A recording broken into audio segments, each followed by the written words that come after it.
ఏం పెద్దయినా ఆ కుడివేలు ఇస్తావంట, కొద్దిగా పని ఉందా? కుడివేలు ఇస్తావా? ఇదిగో ఇదిగో ఇదిగో ఒక్క నిమిషం. దేవుడి మాటలో చదివించుకు చాలా బాగుంటుంది. యేసుక్రీస్తు మంచి దేవుడు, ఆయన మాటలేదు.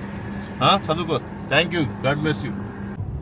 ప్రియ క్రైస్తవుడా, నీకోసం మరొక వాక్యం. యెషయా గ్రంథము 40:9.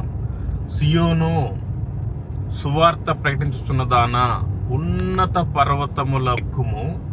యెరూషలేమా సువార్త ప్రకటించుచున్నదానా, బలముగా ప్రకటింపుము, భయపడక ప్రకటింపుము. ఇదిగో మీ దేవుడు అని యూదా పట్టణములకు ప్రకటింపుము. సువార్త ప్రకటించే వాళ్ళు భయపడుతూ ప్రకటించకూడదంట, బలముగా ప్రకటించాలంట. సువార్త ప్రకటించుతున్నదానా ఉన్నత పర్వతములు ఎక్కి ప్రకటించాలి. నేనైతే హిమాలయ పర్వతాలు కూడా ఎక్కి ప్రకటించొచ్చాను. మీరు కూడా అంత దూరం వెళ్ళమని కాదు, కనీసం మీ ఊర్లో వాళ్ళకైనా, మీ ఇంటి పక్కన వాళ్ళకైనా సువార్తను ప్రకటించండి. ఆత్మల సంపాదన సంపాదించండి. ఈ లోక సంపాదన అంతా వ్యర్థము. ఆత్మల సంపాదనే మనకు పరలోకంలో ఆస్తి. Okay, thank you.